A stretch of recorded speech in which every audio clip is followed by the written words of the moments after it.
Welcome to From the Bleachers. I'm your host, as always, Shamus Clancy, coming to you from the wonderful Bleeding Green Nation Radio Podcast Network. Now, recording this, what's this? Today, the 13th, the 12th, Monday afternoon, right around 3:30-ish, 4 o'clock-ish. But I'm just chilling right now. I've been doing these, really getting back into the Eagles podcast last couple weeks. I mean, I've been doing them, but I had that one positive switch 2 podcasts ago where I was talking about my favorite games in Eagles history during my time as a fan, so mostly recent games. And then last week's podcast, I was talking about how excited I am for 2021 to be rooting against the Dolphins and the Colts in the hopes that the Eagles get better draft picks from those teams this upcoming season for the 2022 draft. So, in a crazy scenario, the Eagles could have 2 top 10 picks while still winning the division if Miami and Indianapolis burn out, tire fire, whatever happens. So we're in a weird position in the offseason, though, so I'm trying to conjure up some nice ideas. I thought that stuff was fun. Gets people going. Because this isn't really a buzzy Eagles offseason. Usually even off those times, coming off the 2012 offseason, the 2015 offseason, 2011 offseason, there was still a lot of excitement around the team even after, the previous season didn't really hit the mark, and that just hasn't been there. And it's odd. It's not like another Philadelphia team has taken over the city. Like the Sixers were good this year, but they weren't incredible, and they have that just gigantic historical playoff loss. Flyers were a mess this year. Phillies, on a decent stretch. I think they won they're 5-2 in their last 2 series going into the All-Star break. Currently, they do have 2 All-Stars in the team, JT Realmuto, the catcher, who was starting, and Zach Wheeler, pitcher, who probably should have started the game with Jacob deGrom out, but that's a different story. Both awesome years from those guys. But, this isn't 2010. This isn't 2011. The Phillies don't, own the city or anything. It's still an Eagles town, but it doesn't really feel that way because there's not a lot of, I don't know. Do people not believe in Jalen Hurts? I mean, we've seen in the past, even before my time, Philadelphia talked themselves into mediocre quarterbacks. Bobby Hoying, and then Nick Foles the first time, and then Carson Wentz, and then that didn't work out. So I'm excited for Jalen. Maybe if they go and make a move for Russell Wilson, or they went in the draft, got Justin Fields, maybe that would be there. I don't know. I'm a Hurts guy. I've talked about it, and I'm excited for that year. I'm excited for his year. But I want to have something positive today, and I'm going to talk about 5 of, I guess you could say, unsung, underrated, however you want to value it, Eagles in history. Now, it obviously has a recency bias, right? Guys I've seen in my lifetime, guys that may be a little bit older than me, but I know secondhand from my dad, or, they're still around the game. Someone's going to be like, oh, you didn't have Jerry Robinson from the 1980, Super Bowl team. Like, what do you want me to know about Jerry Robinson, really?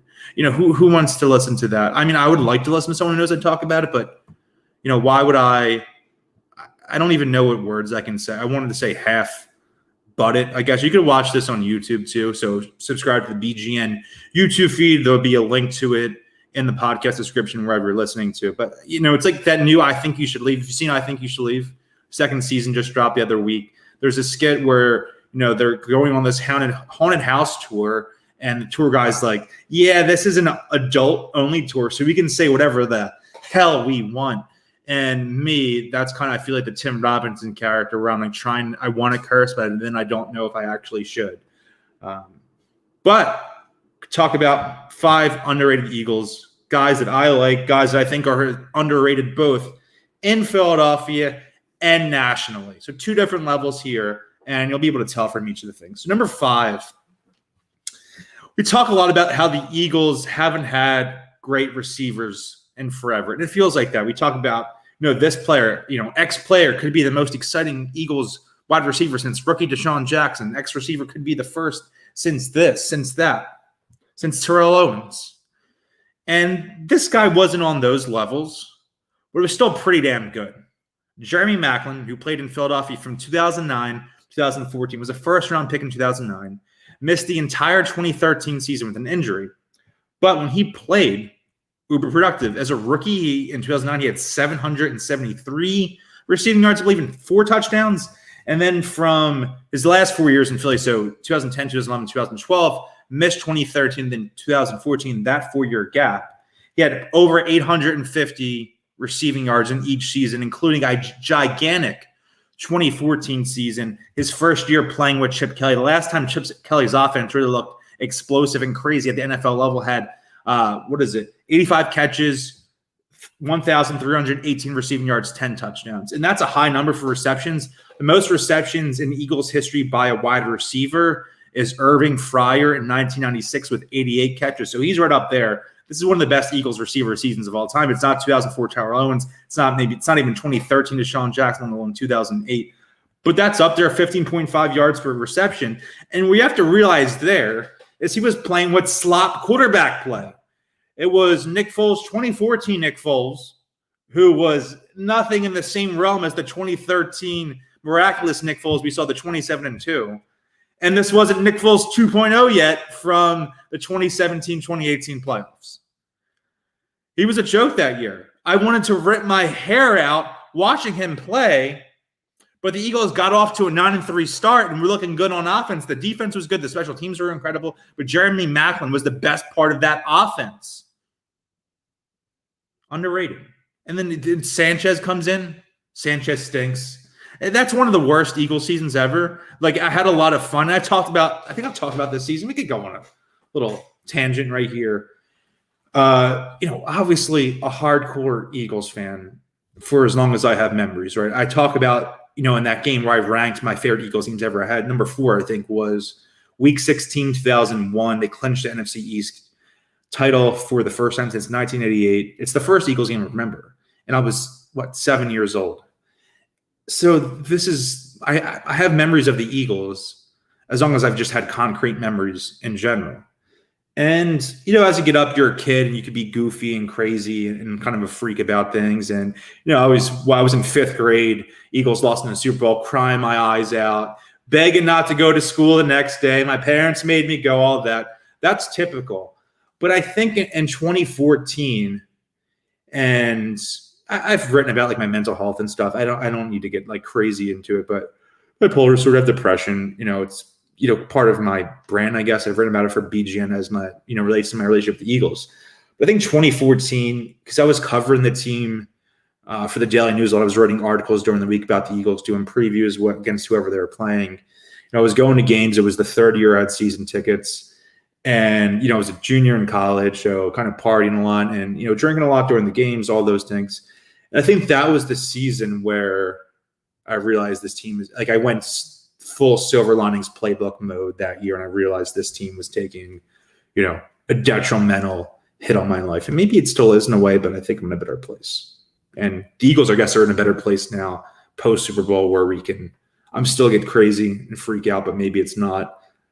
I'm lying. It does feel like the world's ending every time they lose, but there is a different vibe at least. Also, Jeremy Macklin get back on the positive train, made some huge plays in the Miracle at the New Meadowlands game. I think that was number 3 on my Eagles list, behind Super Bowl 52 and the iconic, legendary, if you could see on YouTube, my autograph picture of Patrick Robinson's pick 6. That's obviously number 1 in my heart. So that's Macklin at 5. Number 4. We have Bobby Taylor, cornerback from 1995 to 2003, played in Philadelphia. Only made 1 Pro Bowl, but he did in 2002. A lot of those NFL memes pages or Philadelphia memes pages, they regurgitate a lot of content and, use the same memes over from years and years. And one that you frequently see is the Eagles secondary has never been as good as it was this year. And it's a picture of 2004, and it's Lito, Sheldon Brown, Dawkins, obviously, and Michael Lewis. All 4 of those guys made Pro Bowls in Philadelphia. But I think that 2002 Eagles secondary may be better. You have a younger Dawkins, probably a better Dawkins. You have Troy Vincent, who fringe Hall of Fame guy, all-pro, multiple-time Pro Bowler for the Eagles and the Dolphins. You have Bobby Taylor, who in 2002 made the Pro Bowl. And you had Blaine Bishop was the opposite safety that year. He was past his prime. When he played in Tennessee, excellent player, probably not as good as Michael Lewis was in 2004. But I think both of those cornerbacks are better than the other 2 cornerbacks from 2004. So people talk about that Jim Johnson defense, everything. That vibe started with Bobby Taylor and Troy Vincent and early Dawkins. That was part of then they had that transition period, and it was brilliant brilliant team building to realize those guys' careers were winding down and to fill in with Sheldon and Lito. But you can't take away for how special those guys were. And, the 2002 Eagles defense, the 2001 Eagles defense, I think the Eagles were number 1 in DVOA in 2001. And a lot of that's because of their defense. And their top 5, I think, in 2002, Don McNabb was great. Andy Reid's a great coach. The strengths of those teams were the defense. It was the defense. Bobby Taylor, huge part of it, made one of the biggest plays in Eagles history. 2002, NFC divisional round game home at Veterans Stadium. The last win at the Vet, playing the Falcons in the first quarter, tied 0-0. Mike Vick throws a pick six to Bobby Taylor, takes it back to the house. He has that great image of him on his knees holding the football up in the air. Maybe the last glorious Eagles moment at Veterans Stadium. Sad to say in retrospect, but, we're talking about that's how good Bobby Taylor was. Not someone who I think, obviously not a Hall of Famer or anything close to that, but we talk about the great Eagles cornerbacks of the early 2000s. I think younger fans talk a little bit too much about Lito and Sheldon. Obviously great players, Pro Bowlers, but we forget Troy Vincent, who was also awesome, even better than Bobby Taylor. But Bobby Taylor feels like a footnote because Troy Vincent has a prominent post-playing career as an executive with the NFL. But Bobby Taylor, a lot of people in Philadelphia liked him. He was a Notre Dame guy too, so all the Irish Catholics, like my dad, absolutely adored him. My dad has an autographed Bobby Taylor jersey for Notre Dame hanging up in my former home, my parents' home. So I like Bobby Taylor. That was number 4. Number 3, next 2 guys, not in the Hall of Fame, should be. Bobby Taylor should be in the Hall of Fame. No, not even close. Troy Vincent, maybe, probably not. These 2 guys should be in the Hall of Fame. Number 3, we have cornerback Eric Allen. Played in Philadelphia from 1988 to 1994. Made 6 Pro Bowls. Made 3 All-Pro teams, 1 first team, 2 second team. Was part of those legendary defenses under Buddy Ryan. Played again for the greatest defense of all time, the 1991 Philadelphia Eagles. He's tied for 21st in interceptions in NFL history with 54. That puts him again of these Hall of Famers. Ty Law, Champ Bailey, Dion Sanders. More than all of them. We talk about how great that defensive line was for the Eagles. And it's obviously legendary, iconic. And we're going to talk a little bit more about it in a second. But they were number 1 against the pass and the run in 1991. And that pass thing has a lot to do with Eric Allen. And you have Andre Waters at safety and that stuff too. But Eric Allen was the best secondary player on the best defense of all time. Should be in the Hall of Fame. Number 2, another guy who should be in the Hall of Fame. Clyde Simmons. You might think to yourself, I'm sure there's some Eagles fans listening to this. And I don't blame you. It's hard when you're younger and, we don't necessarily have these classic sports centuries or a football life about all these players in Philadelphia. We don't really have a Philadelphia equivalent, in the local media here of doing stuff like that. Clyde Simmons should be in the Hall of Fame.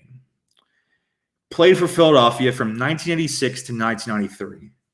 He made 2 Pro Bowls in Philadelphia, 91 and 92. So he was part of the greatest defense of all time. Made first team All-Pro in 1991. Made 4 in his career, 2 first teams with Philadelphia, 91 and 92. 92 led the NFL in sacks. 19 sacks in 1992. More than Reggie White. And I think a lot of that is, he's playing opposite Reggie White. Reggie's going to get some double teams and stuff. That doesn't matter, man. That guy was an animal. Unbelievable. It made 2 second-team All-Pros later on in his career in 96 and 97 with the Jaguars too, furthering not just his underrated and underlooked and unsung potential and value in Philadelphia, but nationally and in a way that should give him legitimate Hall of Fame candidacy. He has 121 and a half sacks in his career. How many? We think Trent Cole is one of the most underrated players ever, and Trent Cole is awesome, great Eagle. Trent Cole has 85 and a half sacks in his career.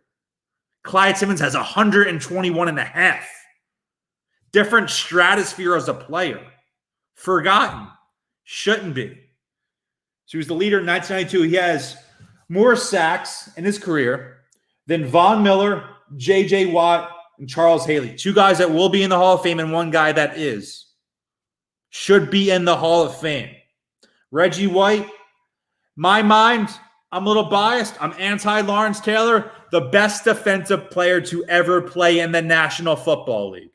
Clyde Simmons, pretty damn good too, playing opposite him. Number 1, should this guy be in the Hall of Fame? No.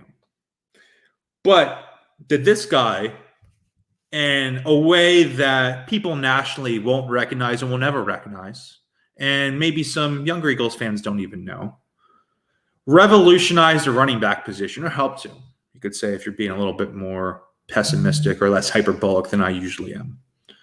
Number 1 is the best running back in Eagles history. Not Wilbert Montgomery, not LaShawn McCoy. Brian Westbrook is the best running back to ever play for the Philadelphia Eagles. If he played the modern game with how prevalent it is to utilize running backs as receivers, and he did that a lot. When he was in Philadelphia, he had that true West Coast system, wasn't running the ball a lot, and did a lot of screens and dump downs to Brian Westbrook. But in the modern NFL, in a system where he's playing for Sean Payton, the way Alvin Kamara is used, or the way Christian McCaffrey is used, he's better than both of those guys. Got some numbers. If he played today, he was drafted in 2002. If he gets drafted in 2016 or 17, he's going to make the Hall of Fame. Same player, just put him in to today's NFL Hall of Fame player. In a 4-year span from 2004 to 2007, he had 3,979 rushing yards, 20 rushing touchdowns for 4.7 yards per carry. Pretty efficient, nice numbers. As a receiver, 301 catches, 2,789 yards, and 19 touchdowns for 9.3 yards per catch. Those numbers are better than every Eagles receiver ever. In 2007 alone, he made first-team All-Pro in an era where there were tons and tons of great running backs. Makes first-team All-Pro, has 1,337 yards on the ground, 7 touchdowns, and then goes for 90 catches for 771 yards and 5 touchdowns through the air. He has the second most catches ever in a single season for an Eagle, behind Zach Ertz's 116 catch season in 2018. So he has second most, obviously most for a running back. He had more catches that year than any Eagles receiver ever. No, imagine an Eagles receiver, catching 90 balls in a season. You can't. Know why? It's never happened. Brian Westbrook's receiving numbers that year would be one of the best ever for an Eagles receiver, and the guy played running back. In an era where they didn't throw the ball to the running back that much. They didn't use him as frequently in the slot and all these different ways they could have lined him up the way NFL offenses do now. Give him a modern NFL mastermind, and that guy is going to go in the Hall of Fame. 4-year span, 6,768 scrimmage yards, 39 touchdowns. Low-key, big what if. Big what if in Eagles history. People don't talk about it. 2003, obviously, the Eagles in Week 17 clinch home field advantage throughout the playoffs. They end up playing at home in the NFC Championship game, lose to the Carolina Panthers. One of the worst Eagles games ever, 14-3. And that Week 17 game, the Eagles go down to Miami to clinch the NFC. Home field advantage. They didn't obviously clinch it to win the whole conference. He gets hurt in that game, misses the playoffs. Yeah, the division around the Eagles beat the Packers. They needed the miracle that was 4th and 26 to get there. And then one of the worst Eagles offensive performances ever in 2003 where they lose 14-3. McNabb gets hurt in that game. And just Todd Pinkston and all these crap receivers getting mauled by Ricky Manning Jr. and all this crap. But, if Westbrook plays in that game, the dynamic offensive weapon that he was, whether it's a screen pass, a dump down, or maybe even a punt return in a high leverage situation, maybe that game goes a different way. And maybe the Eagles make the Super Bowl that year, which would have been for the first time in my life. Maybe they upset New England in the Super Bowl itself. They played down in Houston that year, I believe. Brian Westbrook. That's a great podcast now with Adam Lefkow. Adam Lefkow, recurring guest on here on From the Bleachers. Love Westbrook. There are other guys you consider. Troy Vincent. Trent Cole himself could have been on here. And then you even think of guys who were on the 2017 Eagles. Nigel Brown was incredible that year. Rodney McLeod has had an unheralded career as an Eagle, still on the team now. Look at some different offensive linemen from over the years. John Runyon, Todd Herremans, Jermaine Mayberry, Hank Fraley. Lots of good offensive linemen here in my life. Some defensive players. You have Hugh Douglas was really good. Jeremiah Trotter could have been on this list. Not a Hall of Famer or anything. Very, very good player. Cross NFL, multiple-time Pro Bowler. McNabb. People hate him, but I think he could have been worthy on this list. If you have any other players you would suggest, hit me up on Twitter, Instagram. We're going to put this. Did a little tease post today on the Bleeding Green Instagram, at Bleeding Green Insta, asking our followers who's the most underrated player in Eagles history. I did 5 pictures of the 5 guys I chose. Let us know on there. Tweet me at Shamus_Clancy. Be plugging this out on social media tomorrow. Maybe do a quick write-up on BGN about my 5 guys. So tease people and get them to listen to the podcast. That seems smart, right? That's smart. Be sure to subscribe to the BGN YouTube page. Just type in Bleeding Green Nation on YouTube. Picture will come up of my dumb face, and then you'll realize, oh, this is this idiot's videos. I need to like them and leave a good review and subscribe to them. What else we got going? Black Widow. Do a little couple minute spoilers on Black Widow. There's nothing else for the Eagles content-wise, so if you want to listen to Black Widow, didn't have super high expectations for the spoilers. I like to go on everything absolutely clean. So again, I'm just if you're listening to this, I'm saying spoiler 35 times. If you get spoiled, it's on you at this point. Give you 5 seconds. 1, 2, 3, 4, 5.